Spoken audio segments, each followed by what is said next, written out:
Three women go home after a graduation night. By morning, all three are gone. Their cars are still in the driveway. Their purses are still inside. The family dog is left behind.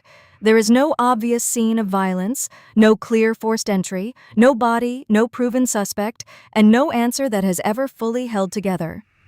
It is one of the most unsettling missing person cases in American true crime because it feels impossible in the most ordinary setting imaginable.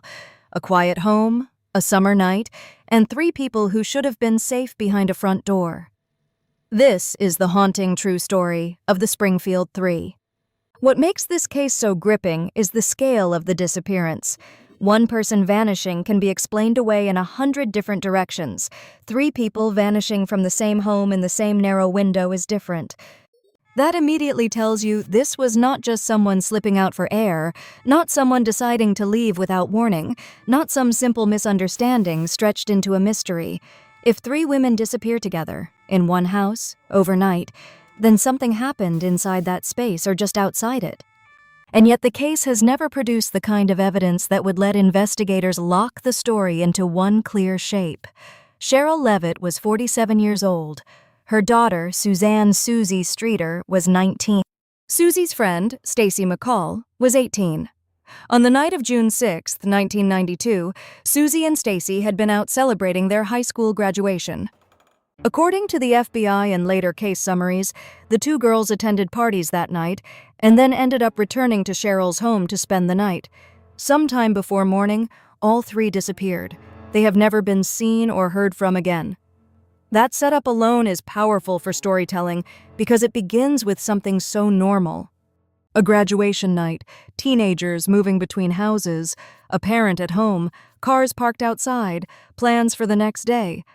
Nothing about that sounds like the start of a case that will still haunt investigators more than 30 years later. But some of the most terrifying cases begin exactly that way, with a routine night that gives no warning at all. The next morning is where the case turns from ordinary into deeply strange. Friends and relatives became concerned when Suzie and Stacy did not show up as expected. When people went to the house, they found their vehicles still there. Inside, the women's personal items had been left behind, including purses, keys, cigarettes, and other belongings. Newsweek's 2025 summary also notes that even the family's Yorkshire Terrier, Cinnamon, was still in the home.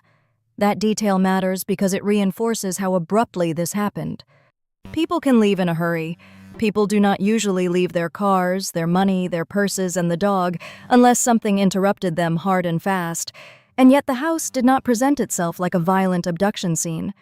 According to Newsweek's report summarizing the known facts, there were no clear signs of forced entry or struggle aside from a broken porch light globe. Suzie's television was left on, and a can of soda sat near a pack of cigarettes. That combination is part of what gives the case its eerie tone. The home looked less like a battleground and more like life had simply stopped mid-sentence. That kind of scene is what makes the human mind spiral. Because if there is blood, shattered furniture, a kicked-in door, then at least the horror makes a terrible kind of sense. But a quiet house with all the essentials left behind is different. It creates a tension that never really releases.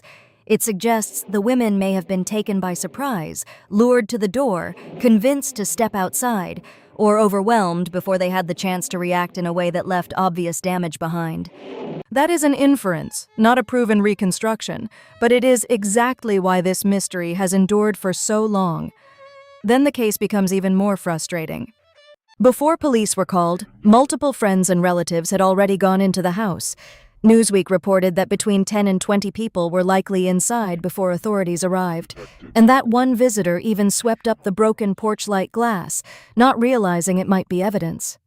The same report says a strange answering machine message was heard and then accidentally erased after playback. If true, that means this case may have lost crucial evidence in its earliest hours, before anyone realized the home was not just the site of a disappearance, but possibly the center of a major crime scene. That is one of the most painful parts of this story. Not because anyone meant harm, but because it shows how easily evidence can disappear when normal people are trying to help inside a situation they do not yet understand. Imagine arriving at a friend's house, seeing the cars there, thinking something is weird but not catastrophic, stepping inside, tidying a little, checking messages, moving objects, maybe trying to calm yourself with practical tasks. Then later realizing those first few minutes may have erased something investigators desperately needed. That possibility hangs over this case like a second tragedy. There were other unsettling details. Newsweek reports that another visitor at the house received obscene phone calls from an unidentified man while inside. Police later said the caller made sexual comments and used profane language. Whether that caller had anything to do with the disappearance has never been publicly proved. But in a case already stripped of certainty, even details like that become part of the dread. Because then the question is not just what happened to the women. It is whether the person responsible was bold enough to keep circling the scene even after they were gone. And that is where the Springfield Three becomes more than a mystery.